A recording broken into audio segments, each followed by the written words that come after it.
E aí, pessoal, estamos de volta com Em Minas, hoje conversando com a primeira comandante do Corpo de Bombeiros Militar de Minas Gerais, a Coronel Jordana Filgueiras. Lembrando que essa entrevista você assiste na TV Alterosa, você vê aqui no nosso canal do YouTube e você também lê a íntegra da entrevista na edição de amanhã do jornal O Estado de Minas. Comandante, a gente falou de chuva, agora vamos falar um pouquinho mais especificamente de seca, não é? Antigamente, os bombeiros, eu sei que os bombeiros eles tinham assim as áreas de maior risco de incêndio, tudo mapeado. Isso acabou, assim, agora todo lugar está sujeito a isso ou ainda existe esse mapeamento assim com identificação das áreas mais perigosas? Não existe, com certeza, e é fundamental até esse mapeamento para a gente montar as estratégias das nossas atuações operacionais. Então, porque a coisa descambou de tal maneira... A gente tem, às vezes, a impressão que está tudo pegando fogo, né? Não, mas a gente tem esse mapeamento e hoje, né, conforme eu falei, cada vez mais utilizando de tecnologia para isso, mas só para vocês terem uma ideia como que isso é real e impacta esse mapeamento, o ano passado nós tínhamos já mapeado alguns pontos de unidade de conservação, que foi uma inovação do ano passado que a gente começou a atuar, né, na coordenação desses incêndios também nas unidades de conservação, e nós lançamos bases para essas unidades que a gente sabia que tinha índices maiores, e a gente conseguiu, mesmo com todas as características do período de estiagem do ano passado, reduzir em 20% a área queimada. Então, esse mapeamento ele é extremamente importante, ele nos possibilita planejar a nossa atuação operacional para otimizar.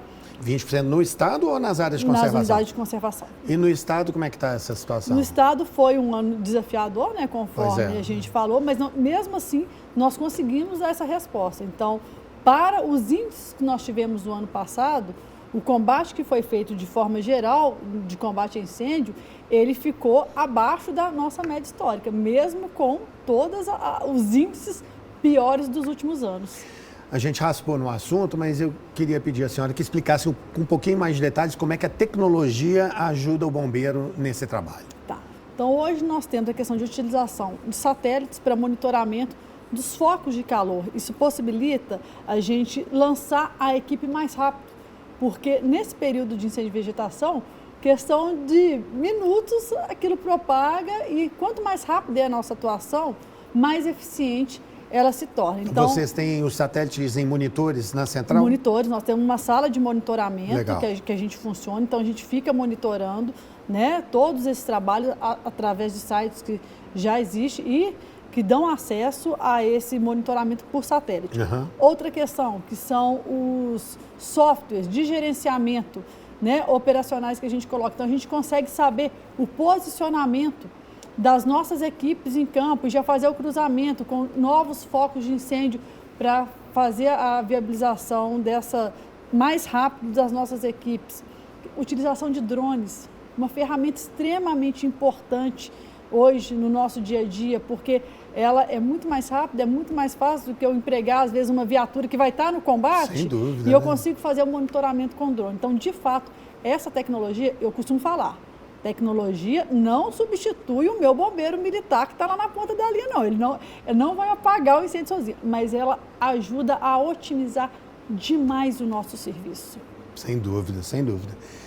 Comandante, o presidente do IBAMA, o Rodrigo Agostinho, ele afirmou recentemente que, assim, apesar dos incêndios preocuparem, né, como a gente sabe, mas parece que a projeção para 2025 é de menos incêndios. A senhora está com essa projeção também? Sim, a nossa perspectiva realmente é de um cenário melhor do que foi 2024, né? 2024, como eu disse, foi um ano extremamente desafiador para a questão dos índices na parte de incêndio florestal e para 2025, de fato, nós temos uma tendência de melhores condições climáticas, que é o que grande impacto. E aí eu falo que a gente não pode deixar nunca, Beni, de reforçar a questão da ação humana.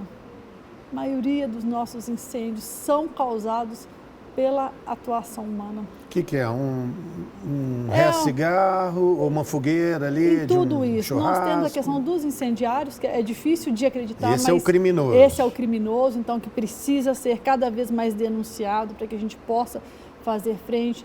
Tem aquela questão da utilização do fogo de uma forma indiscriminada. Então, para limpar um terreiro e que aquilo ali propaga. Então, esse cuidado... O sujeito perde o controle, né? Perde o controle, ele acende exatamente. Achando que vai dar conta, mas... E acaba que não dá, porque as condições climáticas, elas interferem demais nisso e a pessoa não tem, né, o controle. Então, é muito importante a gente frisar para o nosso período de estiagem, a gente ter esse olhar também de conservação e que o cuidado que nós temos que ter. Uma ação nossa, ela pode impactar, sim, numa ocorrência que vai impactar, às vezes, na cidade como um todo. E todos nós sofremos, né?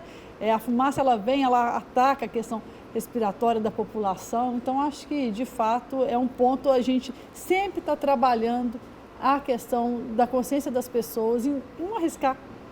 A senhora tem ouvido notícias sobre punição a esses incendiários? Esse pessoal tem sido punido? A gente trabalha cada vez mais com operações em conjunto, tanto com a Polícia Militar quanto com a Polícia Civil, para poder, de fato, ter atuações. Qual que é a dificuldade?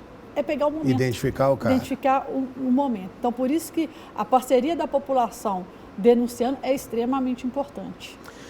No fim de fevereiro agora, o governo federal anunciou um pacote de medidas, né, para combate a queimadas e tudo.